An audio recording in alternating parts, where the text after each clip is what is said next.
because Mm-hmm. kind of moving on to Richaun Holmes and moving him because, we talk about two needs for the Kings, the deadline. Oh, it's the backup five and wing depth. Number three is moving Holmes, maybe, like it would be fair to say. And kind of as we described there, it gets tricky. And there's the conundrum of, well, if the Kings are looking at improving the backup five and a load of other teams are looking at the backup five. For instance, I think it was Jake Fisher of Yahoo Sports that was saying Philadelphia, as we were talking about, the Clippers, Portland, Denver, Brooklyn, Boston, Toronto, Sacramento, all these teams are looking for backup fives. I think he said that the backup center market may end up being a segment of the deadline that features the most action. It's a hot commodity, the backup five. And you would almost think that, someone will take Holmes.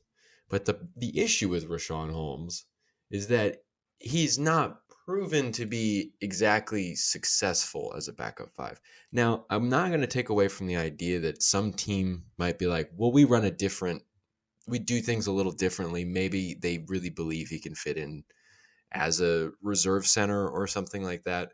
But when you're just trying to keep things as simple as possible, when teams are looking at backup fives, Richaun Holmes is not at the top of their lists. There was the buyout talks I think it was 2 weeks ago.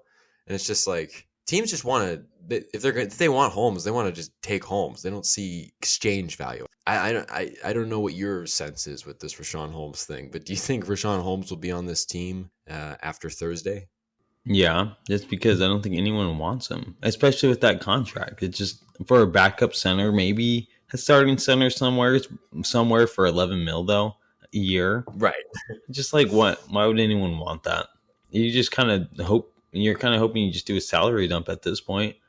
Like I'd give him away for 2 second rounders at this point. He's just going to eat up salary cap next year, and he's just going to ride the bench like he has this year. So, I mean, if you can get rid of him in any way possible, I think that's a win, right? Well, not any way, but definitely if you're dumping his salary somehow or getting an expiring contract, then I think that's a win. But I wouldn't understand why anyone would want him unless they're super desperate and they're like, okay, we'll take this contract on for 2 more years. That's on maybe the Sixers, because that Sixers fan account, he was kind of like, well, Holmes would be kind of interesting. Like, Harrell's been terrible for us. Reed really hasn't been that good for us. And he's like, yeah, PJ Tucker might be our backup center going into the playoffs. Or I was reading that. I think Pompey was writing that, Keith Pompey. So it's like maybe they're desperate enough to get Holmes for a backup. Just as a body, even, because playoff matchups, maybe because you want PJ Tucker out there to be your backup five, but maybe there's that particular matchup which I couldn't name off the top of my head, but you face some centers there, or maybe you want to just get some extra size out there behind Embiid. Yeah, that one guy. So it's like maybe a team when I'd see Holmes going to a championship contending team as a backup, more so than going somewhere to start. I know Charlotte kind of had interest in him last season.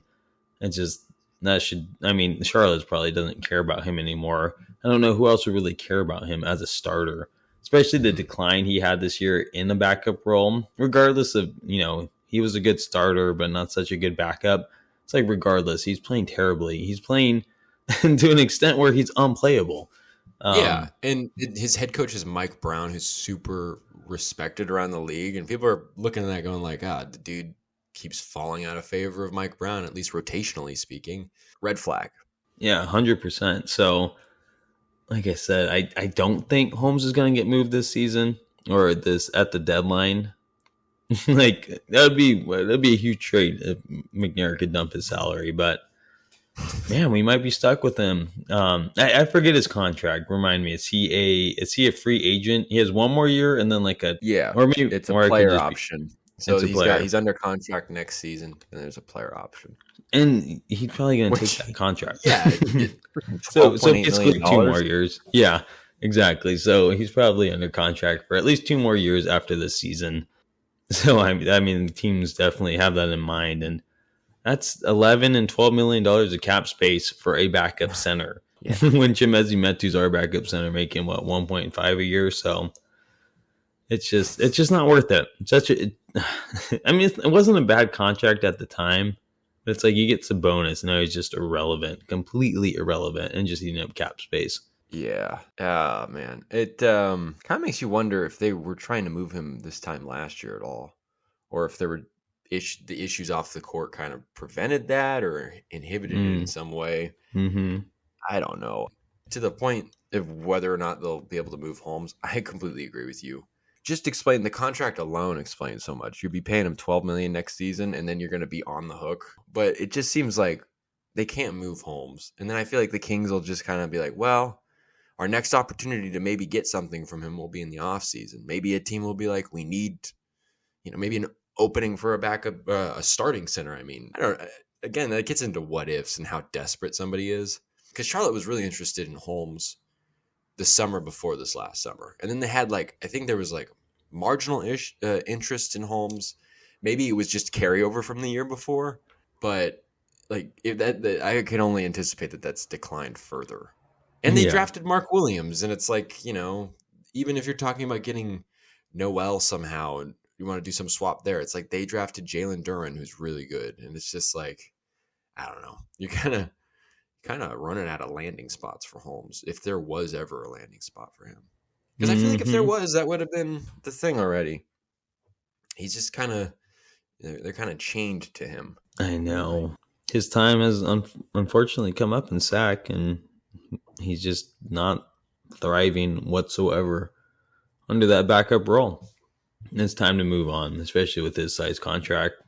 What might be impossible to move on from him with it. So maybe 2 more years of Holmes. 2 more years. Yeah, I mean, I don't know. Again, if we want to try to take an optimistic spin on it, send every NBA front office the tape of that Laker game at the beginning Yeah, of January. honestly.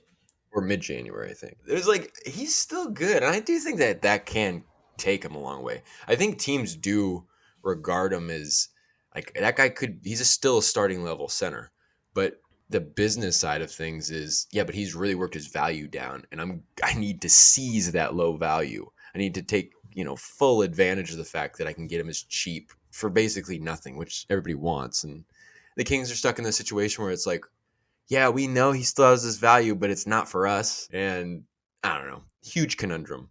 Huge conundrum. We'll see what happens.